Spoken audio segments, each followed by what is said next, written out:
তুমি সাবধানে থেকো। আমি তাহলে কাজে যাই। দেরি হলে মহারাজ আবার রাগ করবেন। টোনা সকাল সকাল রাজবাড়িতে কাজের উদ্দেশ্যে রওনা দিল। কবুতর বাজার করে নিয়ে আসলো। দেখি কি কি বাজার করেছো আজকে, আর কত টাকার বাজার করেছো সব হিসাব দাও আমাকে। কবুতর টোনাকে সব হিসাব বুঝিয়ে দিল। ঠিক আছে, যাও, বাজারগুলো রান্নাঘরে রেখে এসো। কিছুদিন পর রাজবাড়ির বাবুর্চি বুলবুল ভীষণ জ্বরে পড়ে মারা গেল। এদিকে রাজবাড়ির রান্নাবান্না সব বন্ধ হয়ে গেল। যাও, রাজ্যের সব জঙ্গলে তোমরা ঘোষণা দিয়ে দাও, রাজবাড়িতে বাবুর্চির নিয়োগ দেওয়া হবে। যে সবচেয়ে ভালো রান্না করতে পারবে তাকেই নিয়োগ দেওয়া হবে। এই ঘোষণা শুনে কাকলি তো ভীষণ খুশি। আরে, এটা তো ভালো সুযোগ, এই সুযোগ হাতছাড়া করা যাবে না। তুমি এত খুশি হচ্ছ কেন? তুমি কি রান্না করতে পারো না কি যে তুমি বাবুর্চির চাকরি করবে? রান্না করতে পারি না তো কি হয়েছে, বাজারে রেস্টুরেন্ট তো আছে। মানে, কি বলতে চাইছো তুমি? ও তুমি এখন বুঝবে না, চলো তো আমার সাথে। কাক আর কাকলি রাজবাড়িতে গেল। কি ব্যাপার, কি চাই তোমাদের? মহারাজ, আপনি রাজ্যে ঘোষণা করেছেন রাজবাড়িতে নতুন রান্নার লোক লাগবে। আমরা রান্নার কাজটা করতে চাই।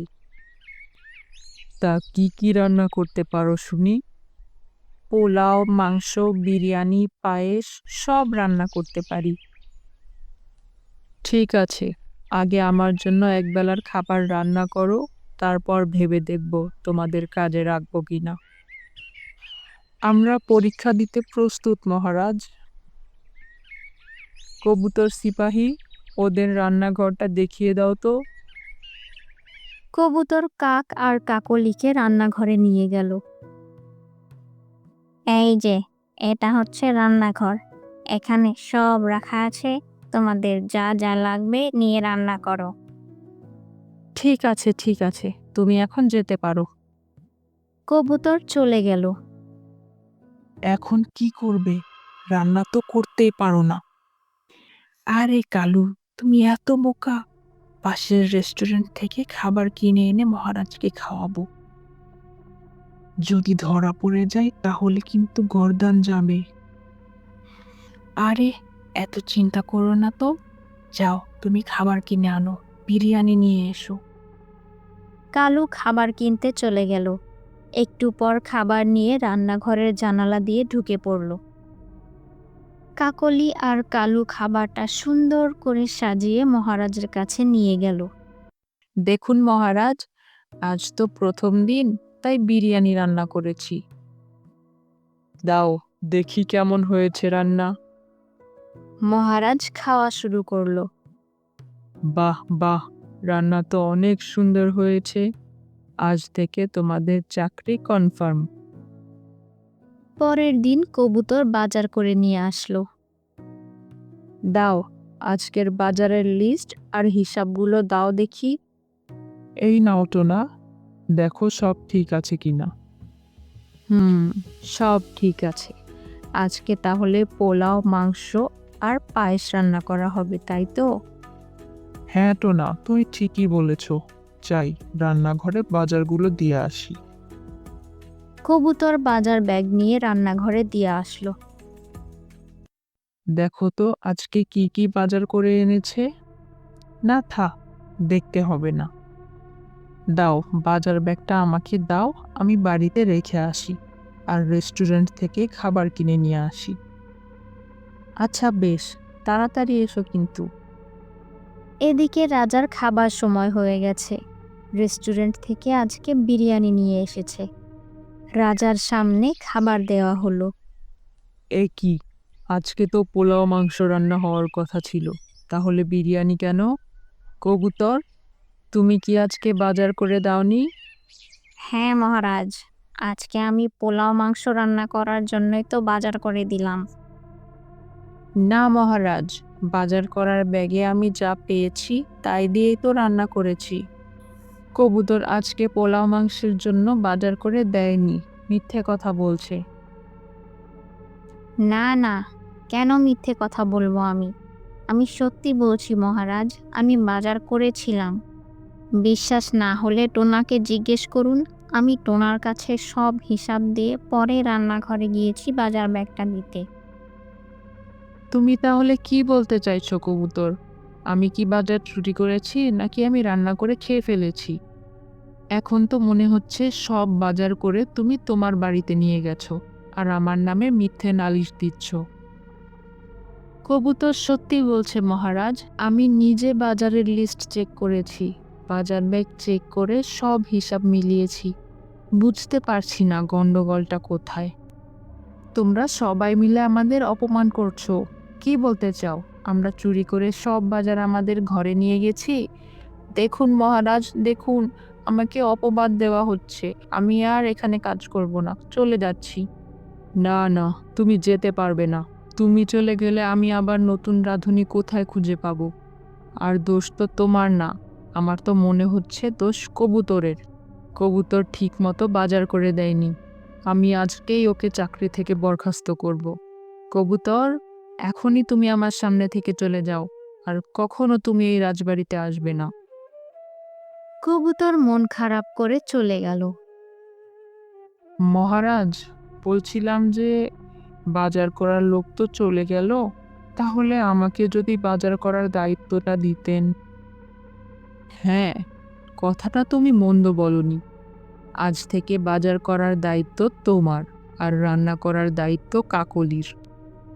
কাক আর কাকলি তো মহা খুশি। এবার দুইজন মিলে আরামসে চুরি করতে পারবে।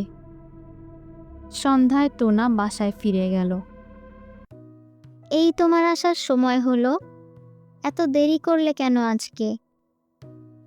আর বলো না, রাজবাড়িতে গন্ডগোল হয়েছিল। টোনা সব ঘটনা টুনিকে বলল। বাবা, কাক আর কাকলি আন্টি মিলে চুরি করেছে। কবুতর আঙ্কেল তো মিথ্যে কথা বলার লোক না। আমি কাল থেকে ওদের ওপর নজর রাখবো। ঠিক আছে, দেখ কিছু খুঁজে বের করতে পারিস কিনা। পরের দিন টুকটুকি রান্নাঘরে লুকিয়ে থাকলো। কাক বাজার করে নিয়ে আসলো। এই নাও কাকলি, বাজার করে নিয়ে এসেছি। এখন এই বাজারগুলো আমাদের ঘরে রেখে আসি, আর আসার সময় রেস্টুরেন্ট থেকে কিছু খাবার নিয়ে আসব। তুমি এই দিকটা খেয়াল রেখো, কেউ যেন কিছু বুঝতে না পারে। ঠিক আছে, তুমি তাড়াতাড়ি চলে এসো, মহারাজের খাওয়ার সময় হয়ে গেল। টুকটুকি এই সব কিছু দেখে ফেলল। বাসায় ফিরে টুনিকে গিয়ে বলল, মা, কাক আর কাকলি আন্টি মিলে সব চুরি করে। আজকে আমি নিজের চোখে দেখেছি। ওদেরকে হাতে নাতে ধরতে হবে। তাহলে তুই এখনই রাজবাড়িতে যা, আর রাজামশাইয়ের কাছে সব কিছু বল। টুকটুকি তাই করলো। রাজবাড়িতে গিয়ে রাজার কাছে সব কিছু বলল। টুকটুকি, টুকটুকি, তুমি যা বলছো তা যদি সত্যি হয়, তাহলে কাক আর কাকলির গর্দান নেব আমি। কিন্তু তোমাকে প্রমাণ করতে হবে যে তুমি সত্যি বলছো। আচ্ছা মহারাজ, আমি কাল সকালেই আপনাকে প্রমাণ করে দেব যে আমি সত্যি বলছি। পরের দিন সকালে মহারাজ টুনি আর টুকটুকি রান্নাঘরের বাইরে জানালার কাছে লুকিয়ে পড়ল। আড়াল থেকে তারা কাক আর কাকলির সব ঘটনা দেখল। যখনই কাক বাজার নিয়ে বাড়ির উদ্দেশ্যে রওনা দিচ্ছিল, রাজা তাকে হাতে নাতে ধরে ফেলল। কোথায় যাচ্ছিস শয়তান পাখি? এইভাবে তোরা আমার রাজভাণ্ডার শূন্য করে দিচ্ছিস? এইভাবেই তোরা প্রতিদিন চুরি করিস আর কবুতরের নামে মিথ্যা অপবাদ দিয়েছিস। আমি তোদের গর্দান নেব। তোদের জায়গা আজ থেকে ওই অন্ধকার কারাগার। ক্ষমা করে দিন মহারাজ, আমার ভুল হয়ে গেছে, আমি আর ভুল করব না। এই সব বুদ্ধি কাকলির। চুপ কর বেঈমান, আমি তোদের কোনো কথা শুনবো না।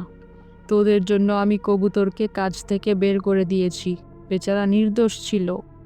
টোনা, তুমি কবুতরের বাসায় খবর পাঠাও, ওকে রাজসভায় আসতে বলো। কবুতরকে তার চাকরি ফিরিয়ে দেওয়া হবে। ঠিক আছে মহারাজ, আমি এখনই কবুতরের বাসায় খবর পাঠাচ্ছি। টুকটুকি, তোমাকে অসংখ্য ধন্যবাদ। তোমার বুদ্ধির জোরে আজকে আমরা আসল চোরকে ধরতে পেরেছি। তুমি সত্যিই অনেক বুদ্ধিমতী। গল্পটি ভালো লাগলে লাইক, কমেন্টস এবং সাবস্ক্রাইব করতে ভুলো না কিন্তু। দেখা হবে অন্য কোনো দিন অন্য কোনো গল্প নিয়ে।